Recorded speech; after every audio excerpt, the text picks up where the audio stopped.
Hi hello good afternoon. Zip line, Bulls raid, rope activity ಎಲ್ಲ complete ಆಯಿತು. ಇನ್ನೇನು almost 4:30 time ಅಂತ ಅನಿಸುತ್ತೆ. ಸೊ ಆ ಟೈಮಲ್ಲಿ ನಾನು ಜೀನ್ಸ್ ವೇರ್ ಮಾಡಿದ್ದೆ, ಅದನ್ನು ಚೇಂಜ್ ಮಾಡಿಕೊಂಡು ಶಾರ್ಟ್ಸ್ ಹಾಕ್ಕೊಂಡು ಸ್ವಿಮ್ಮಿಂಗ್ ಪೂಲ್ಗೆ ಇಳಿದ್ವಿ.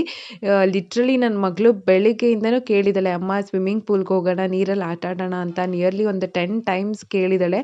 ಅಷ್ಟೊಂದು ಅವಳು ವೆಯ್ಟ್ ಮಾಡ್ತಾಯಿದ್ಲು, ಈಗ ಸ್ವಿಮ್ಮಿಂಗ್ ಪೂಲಲ್ಲಿ ಆಟ ಆಡಬೇಕು ನೀರಲ್ಲಿ ಅಂತ. ಬೆಳಿಗ್ಗೆಯಿಂದನೂ ವೆಯ್ಟ್ ಮಾಡ್ತಾಯಿದ್ಲು, ಅಮ್ಮ ಹೋಗೋಣ ಹೋಗೋಣ ಅಂತ. ಸೊ ಫೈನಲಿ ಕರ್ಕೊಂಡು ಬಂದೆ ಸ್ವಿಮ್ಮಿಂಗ್ ಪೂಲ್ ಹತ್ರ. ತುಂಬಾ ಖುಷಿಪಟ್ಲು. ಅವಳು ಖುಷಿನ ವರ್ಡ್ಸಲ್ಲಿ ಎಕ್ಸ್ಪ್ರೆಸ್ ಮಾಡೋಕ್ಕೆ ಆಗಲ್ಲ, ಅಷ್ಟು ಖುಷಿಪಟ್ಲು, ಅಷ್ಟು ಎಂಜಾಯ್ ಮಾಡಿದ್ಲು. ಅಷ್ಟು ಆ D J music plus swimming ಪೂಲಲ್ಲಿ ಎಷ್ಟು ಎಂಜಾಯ್ ಮಾಡಿದ್ದಾಳೆ ಅಂತಂದರೆ ನಾನು ಎಂಜಾಯ್ ಮಾಡಿದ್ದೀನಿ.